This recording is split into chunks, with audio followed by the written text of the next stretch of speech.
Well, let's look at our lesson tonight. We'll do a little review just here at the outset. Very simple exercise if you had the lesson sheet there. And we're going to talk about holiness, which is what Leviticus is all about. So we'll get to that in just a moment. But let's do our little matching exercise here.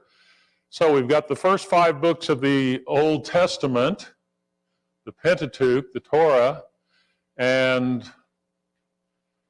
what would you match with Genesis there? Letter C, God makes promises to the patriarchs. Now, there are many other things in Genesis, but that's the way we chose to describe that. That's one feature of Genesis.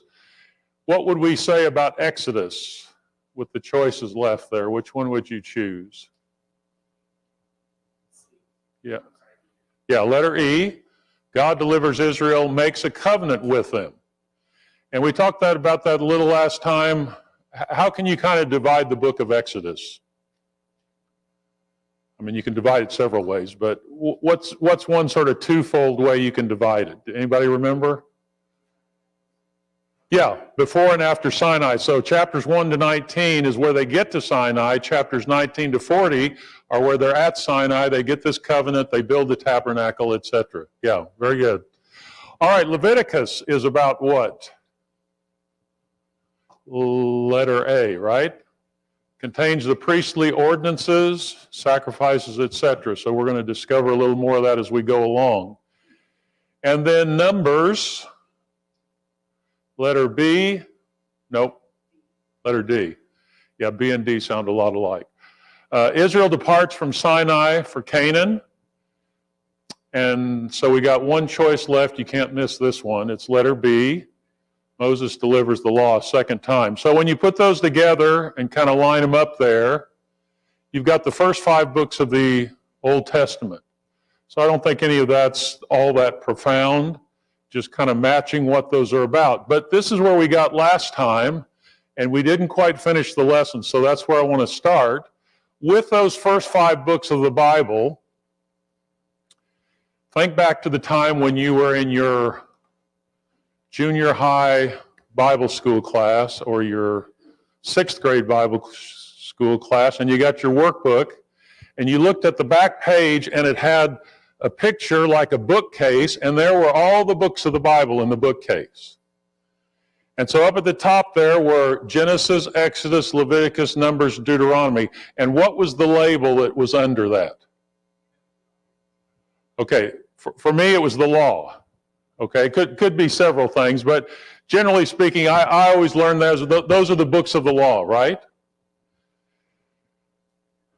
But what else are in those books besides law? Can you think of anything? Pardon me? History. Oh, there's some history, yeah. Genesis. Oh, I gave them all away. I should have done them one at a time. There's actually some poetry in there. Now, not necessarily like the Psalms, but if you look at Deuteronomy 32, for instance, and some other places, Genesis 49, you've got what really amounts to poetry. Remember that Hebrew poetry isn't so much about rhyming. What is it about? How do you do Hebrew poetry? You take 2 lines and you don't have rhyming words, but you have what? Parallel thoughts, okay? Parallelism. And there's some of that in there. And some of that poetry is really prophecy. Genesis 49 is where, in fact, I'll go ahead and say this, probably should, but we were reading this morning in our Bible reading, and we read through Genesis 49, and here is Jacob blessing his sons before he dies, and it is this kind of poetry, and he's telling what each son's going to do, and it's kind of interesting to hear that, because you're thinking, okay, how does that relate to Reuben, or how's that? But it really is like prophecy, because he's issuing blessings, I guess, but he's sort of foretelling what's going to happen. And there are other sections like that where, for instance, Deuteronomy 28 to 30, the blessings and the cursings, if you obey me, I'll bless you with this, this, and this. If you disobey me, you're going to suffer this, this, and this. Well, guess what? A lot of that cursing came true, exactly like God said it was going to. All right, the point of all that is, yes, these are books of law, and you can find different kinds of literature there, but there's a story, a theme, a thread that's running through all of that, a narrative. And they really do fit together. There's a story that starts in Genesis and it runs to Deuteronomy. And what did we say last time about how these 5 books were being used? What was the point of these 5 books? I mean, we can learn a lot from them. We'd be lost without them. But what was its original purpose? Who wrote them? We believe Moses wrote them. We've got references to that effect. Why did Moses write these books?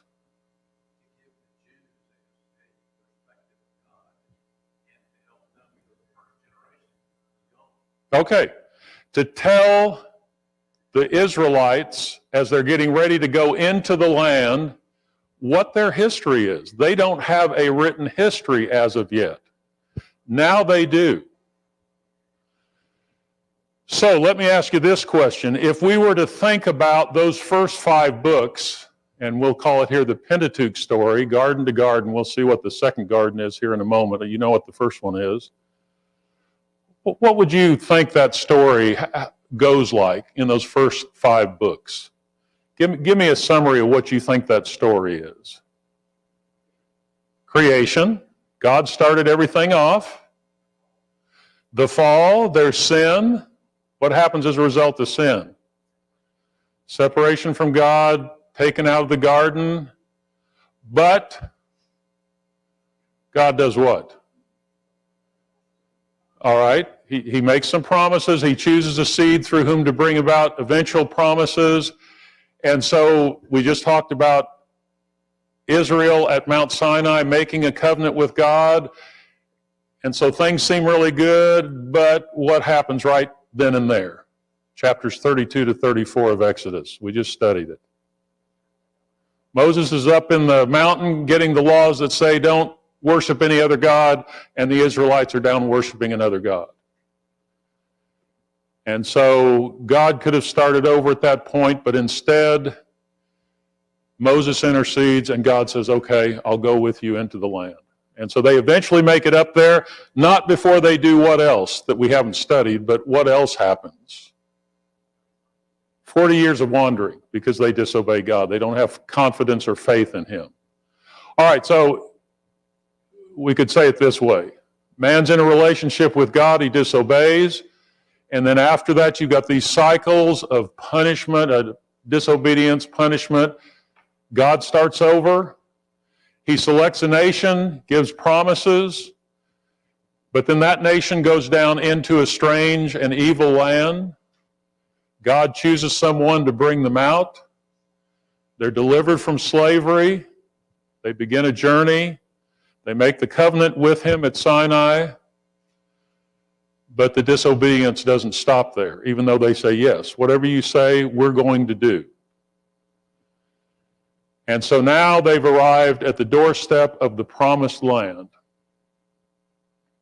Okay? So, in other words, what we're saying is, yeah, these 5 books each have their own emphasis. They cover different periods of time, but they all kind of fit together, don't they? There's a revelation, there's a story there that's being told. And think about Israel as they're getting ready to go into the land. The eventual outcome is going to be fulfilled later, and you studied that in Hebrews 3 through chapter 4, you know, the true Sabbath. But think of it, at the end of Deuteronomy, when Moses finishes this before they go in, this was their complete something. I don't know what's there below the screen. This was their complete story. So in other words, they've got an up-to-date history, story, narrative about who they are, why they're there, who God is, as they're getting ready to enter into the land that He's promised to them. All right. Does that make sense?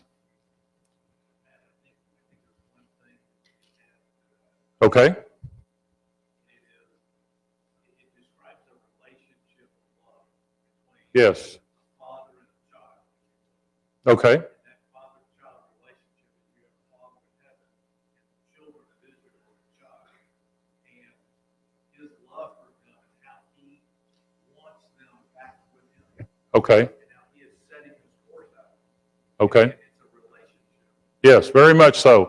And in that sense, I think different from other nations around them with their so-called gods, this is a relationship where God's loving kindness, his steadfastness is evident, and he describes them as being his people, his son, etc. Okay, notice one other similarity here. I said garden to garden. Look at some of the language used at the very beginning. He tells Adam and Eve, be fruitful and multiply. Look what he tells them when they're going into the land. That you may live and multiply and go in and possess the land.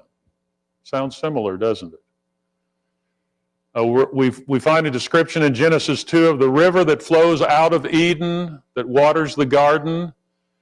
He says when you go into the land, it's going to be a land with brooks of water, fountains and springs that flow out of valleys and hills. Kind of a parallel there between the two. The Lord made tunics of skin and clothed them back there after their sin. Your garments did not wear out, Moses tells them in Deuteronomy chapter 8. And then the tree of life was also in the midst of the garden, the tree of the knowledge of good and evil. That theme of life is still there when he says, I've set before you today life and good, death and evil. So really, in one sense, there's not a lot that's changed. I mean, it has, but it's kind of the same challenge that lies before them. Okay. Comments or any other thoughts here? That's kind of in way of review, I guess. All right, letter B on your lesson sheet here, the concept of a holy God. And I'm just going to say this is not an easy subject when we think about God's holiness. It's not for me anyway. What does that mean? Well, we're going to try to explore that and get a little idea because it really is a theme of what we study, certainly in Leviticus, but I think it's true of all of these books. So the concept of holiness, what does holiness mean? We often use what definition? Set apart. Okay.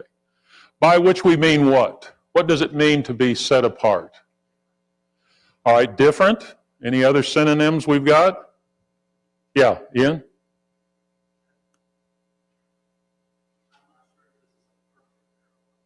Okay.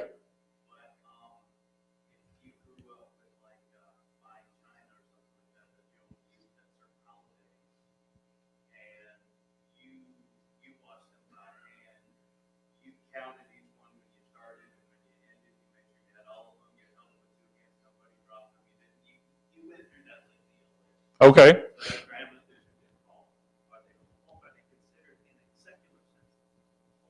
Right. Exactly.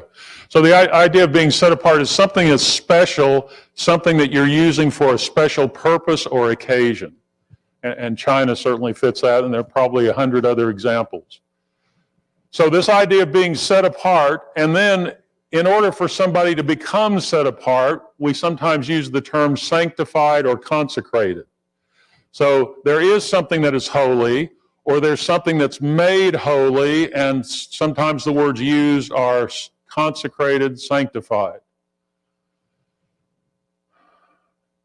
And this point is simply to say that this concept of something being holy or different is not necessarily unique to the Israelites, which is to say, other nations with their gods might say, oh, well, our God is something special, and we've got priests, and we're offering sacrifices to them, and you've got to be in some kind of special state to be able to do this. Now, the difference is, sometimes the special state was doing immoral things or, worshiping these false gods. But just that concept existed, and but as far as Israel is concerned, there is a difference because God is different, Jehovah. Now, I said this is the most emphasized principle in the book of Leviticus. I think I read the word holy is used 91 times in Leviticus. So that says that's an important term. That's an important idea. And we could say of God that holiness is intrinsic, meaning that's what he is. Not that, okay, well, God became holy or God developed this. No, he is holy. Now, holy in what sense? Well, in the sense that he's divine, meaning other than, certainly in terms of our state, human. He's not animal, although, some of those other nations would have worshiped idols that were composed of maybe combinations of animals and humans. That's not who God is. And a lot of those other nations would have said, well, our gods are greater than we are, but they were created. How is God different from that? He wasn't created. He made everything, so he is something other than his creation. Here is that creation and all that's a part of it. Here is God who is totally separate from it. So we sometimes use the word transcendent. He transcends. He's over and above in that sense. And then the idea of holiness often refers to God's moral perfection. So yes, his power is greater than anything else. There's nothing else that even comes close or touches him. But he's also holy in the sense that he is morally perfect. And that's certainly a part of this relationship that we'll describe here as we go along. Now, having said God is holy, what results from that is that there are other things that are holy because they're connected with God. And I don't know how many of these I gave you in my lesson sheet. I'm not really keeping up with. So I didn't give you very much. Sorry about that. Points 1 and 2. But just look at some of these things. Psalm 105:42, speaking of his promise to Abraham, it's described as a holy promise. Let's see if I can find that passage. For he remembered his holy promise and Abraham his servant. So why would that be called a holy promise? Because God made it, and God's holy. So it's a holy promise.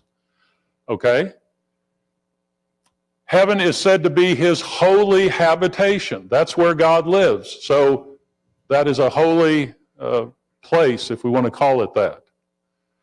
What did God say to Moses when he approached him in that burning bush? Take off your sandals, for the ground you're standing on is holy ground. Okay? So was that ground any different from this ground? Well, it was part of the earth, but God's presence was there. And so this was holy ground. And then you've got holy being used in reference to priests and prophets and kings. Why do you suppose they might be referred to as holy? God gave them a task, and usually it is said that he did what to them in selecting Aaron and his family as the priests, or in selecting kings. He chose them. And choosing them, he sometimes showed that by having them anointed. That's very often the case. So they are holy, not because of something great about them, but because God chose them to fulfill that purpose.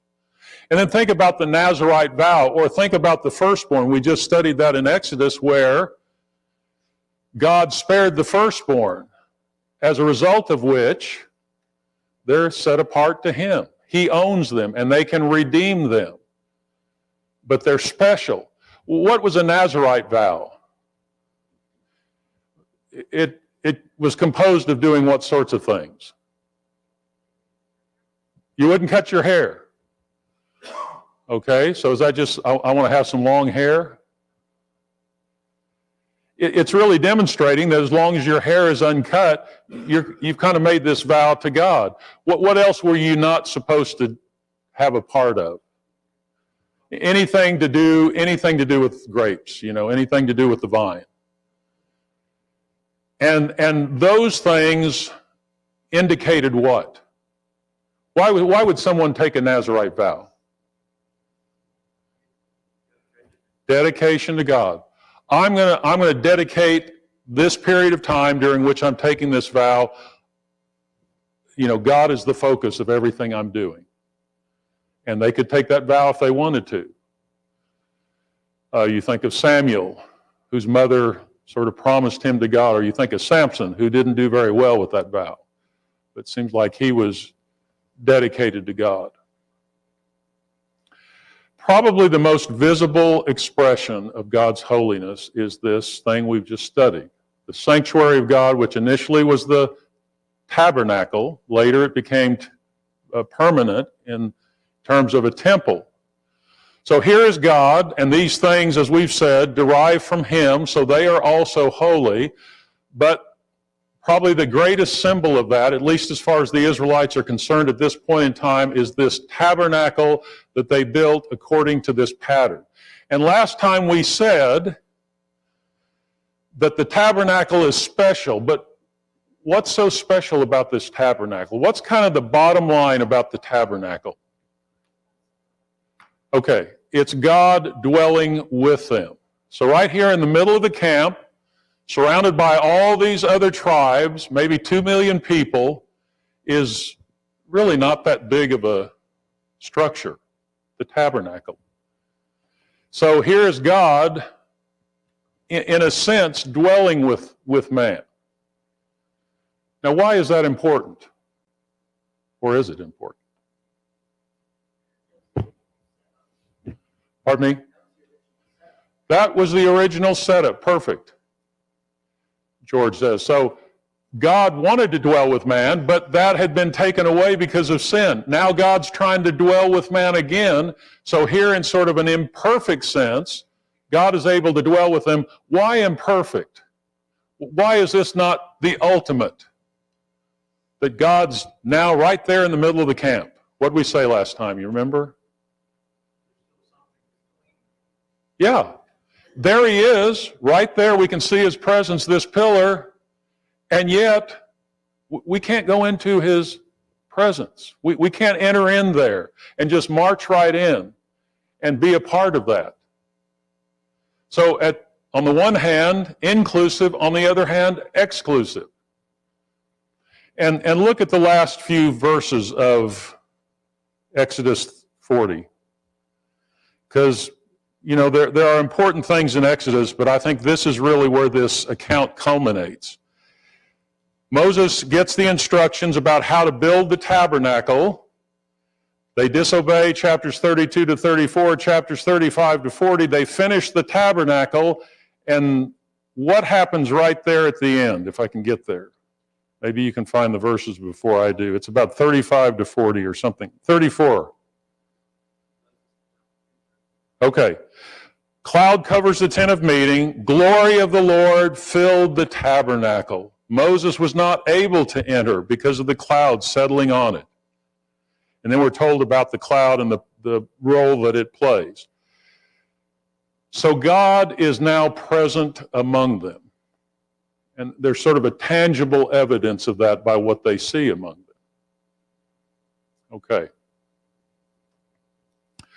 So let's talk about Leviticus. So we're kind of shifting gears now. Having said all of that about the tabernacle, let's just think about all of this Old Testament system, and let's describe some terminology there. And this kind of starts at letter C, letter D. We've talked about what is holy, and we'll say a little more about that as we go on. What's the opposite of holy? Well, unholy. We'll call it that for now. And then we might say, well, there's something else in the sense of what's just common. Well, sorry, moral. I'll explain that more in a minute. So something might be common, which means it's there for ordinary use. Okay? So something that's common is not necessarily holy, and there are many things they might use and they might eat and many things they might do. And we might contrast what is clean with what is unclean. Okay. And the law made that distinction, didn't it? Can you think of something that had to do with clean and unclean? Animals. Okay, I think that's the first thing that comes to mind. Leviticus 11, you got a list of unclean animals versus clean animals. Okay, you couldn't eat a camel, you couldn't eat a rabbit. They were unclean, among other things. I didn't put everything there. That's just representative. Certain birds, certain fish, certain mammals, I guess we would say. Okay. So what happens if you do eat one of those animals that you're not supposed to eat? Yeah. You've defiled yourself. Now, that's not the only way you could defile yourself. There were myriad ways by which you could defile yourself. There were ritual ways by which you could defile yourself. What do we mean by ritual? We talk about a rite, R-I-T-E. What's maybe a synonym for that? I could have used this word, I didn't. The law had a lot of what attached to it. Think about the high priest dressing up with his garments and all this fabulous furniture. Pardon me? Okay. We might use the term ceremonial, ritual, ceremonial.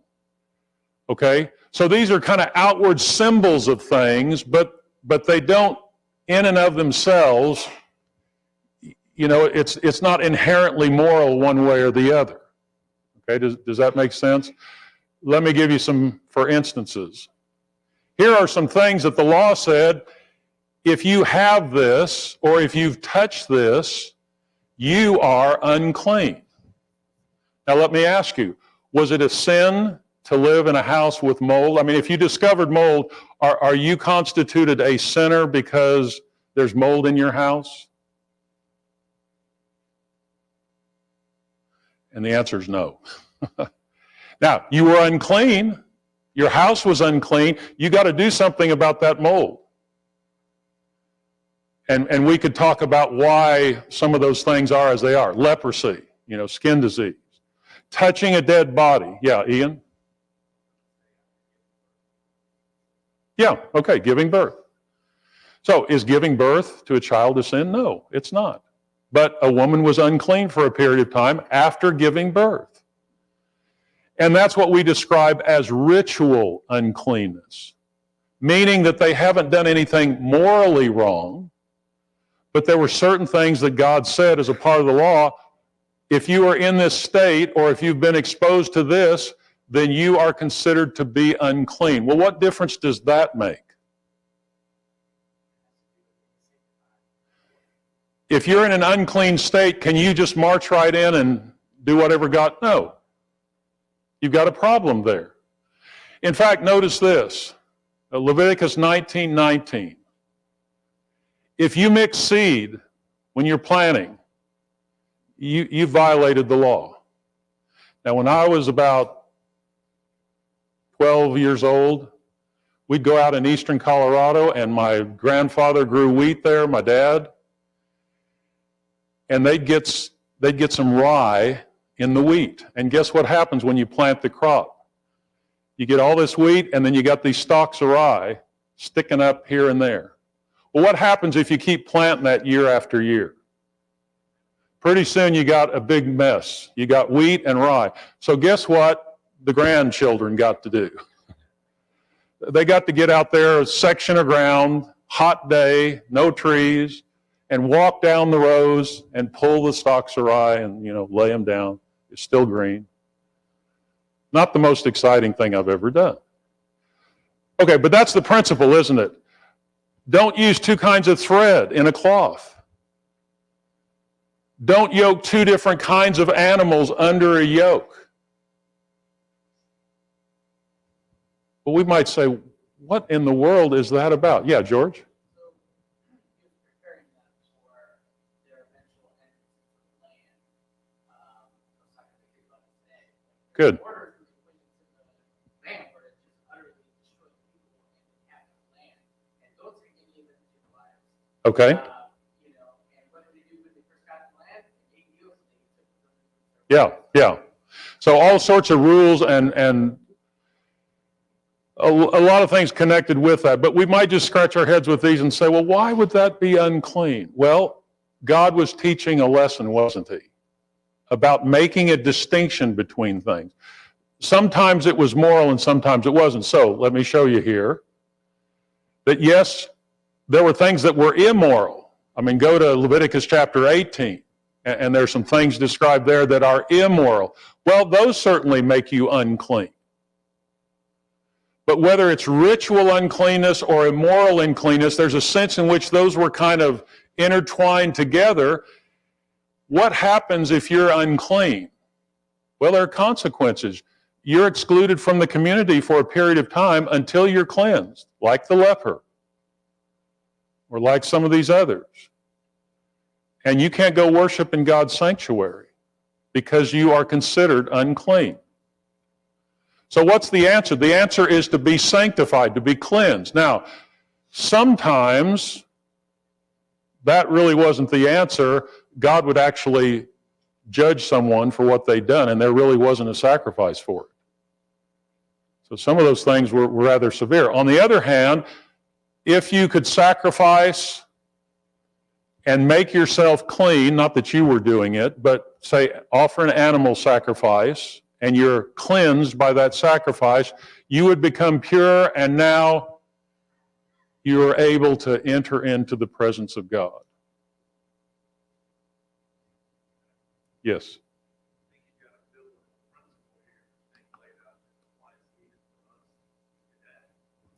Oh, yeah.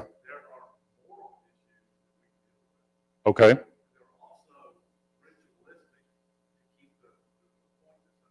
Okay.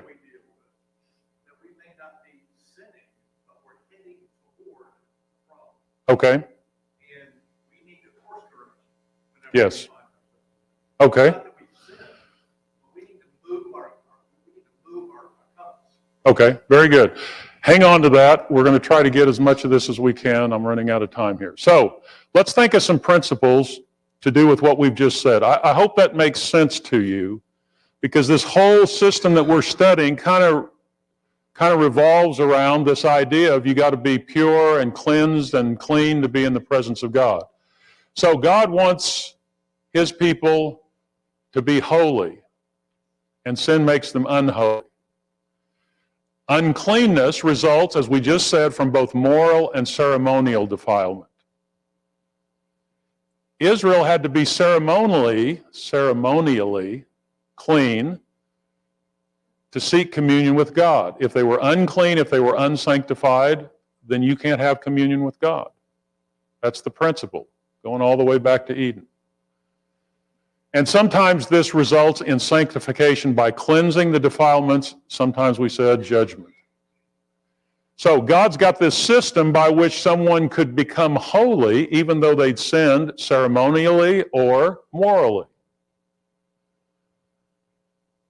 All right, so let's compare that kind of cleanness or holiness to what happens. You know, let's make a comparison here to what we experience, and Michael kind of alluded to that. All right, the old system, and I think this is what we were saying a moment ago, teaches the incompatibility of holiness and unholiness. Why is it such a big deal if I've got two different kinds of thread in this garment? Because God's teaching a lesson.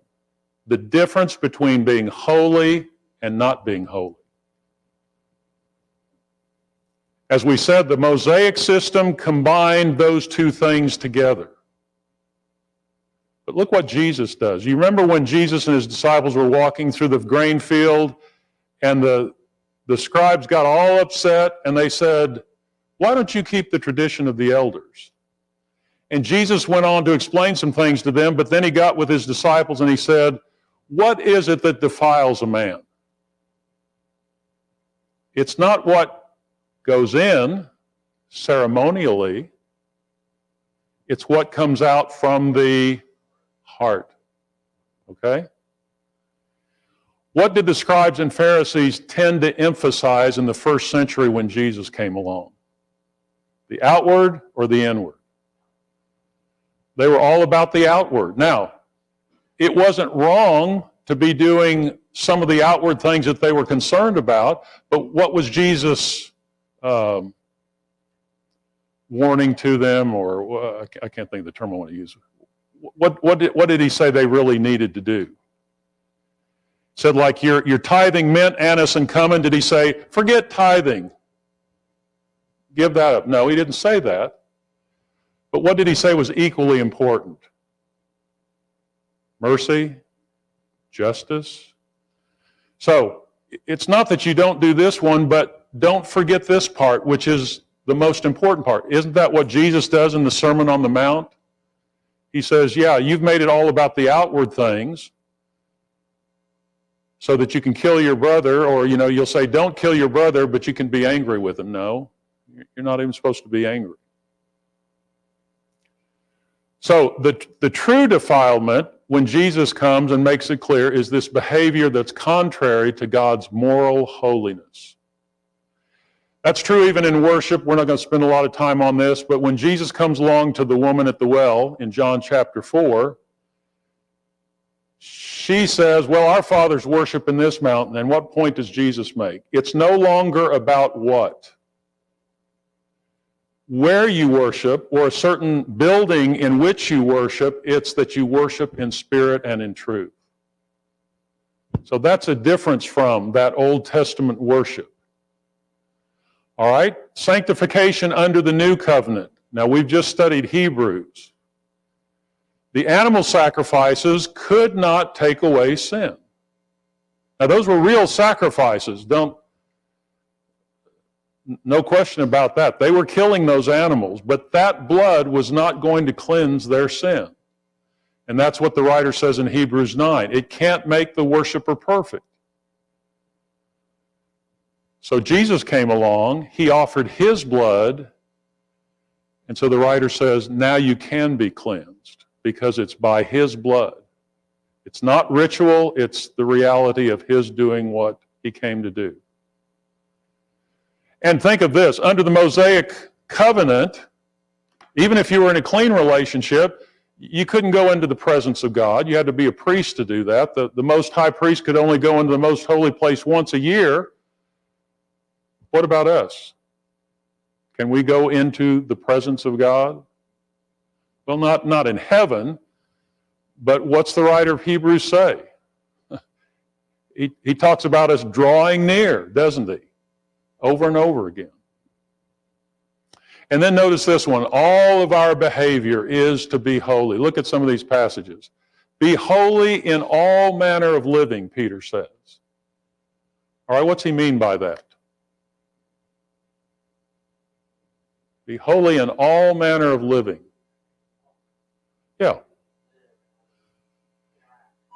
Is there any sphere in our lives where we don't have to worry about being holy? We can just relax and, okay, time out. No, everything we do, every thought that we think, every action is a matter of being holy. Both flesh and spirit. It's not just the outward man or the inward man. It's both the flesh and the spirit. The writer of Hebrews talks about the marriage bed being undefiled. And he also says we're to pursue sanctification. So my point is, can you see how this translates into the new? It's similar in that holiness is being emphasized, but it's a new kind of holiness, isn't it? It has to do with our inner being that's exhibited by what we do both inwardly and outwardly. All right, so we know these, the term saints, a holy nation, 1 Peter 2. We are said to be God's temple, not a physical structure, but the actual ones who are believers. We have been sanctified by Christ. He is our sanctification. Our holy faith is described there. Okay. I'll tell you what, I'm going to end right there. It's a good place to stop. So, we tried to describe holiness to a certain degree. We're going to be looking at a lot of things in Leviticus that have to do with this ceremonial holiness as well as moral holiness. But I hope by laying that out, we've got the idea and understanding that, okay, here's the distinctions that God is making when he's giving some of these commandments. And we may not fully understand all of the reasons. I've read all sorts of explanations of why he divided these clean and unclean. And there may be merit in some of those. But he never really told us why he chose these to be unclean and these to be clean. But he expected his people to abide by that teaching. All right, next time we will start in on Leviticus. We will look at some of those sacrifices. So take a look at your lesson sheet there. Again, it's on the website if you don't have it. If you need help with that, let me know. I'll be glad to direct you to that.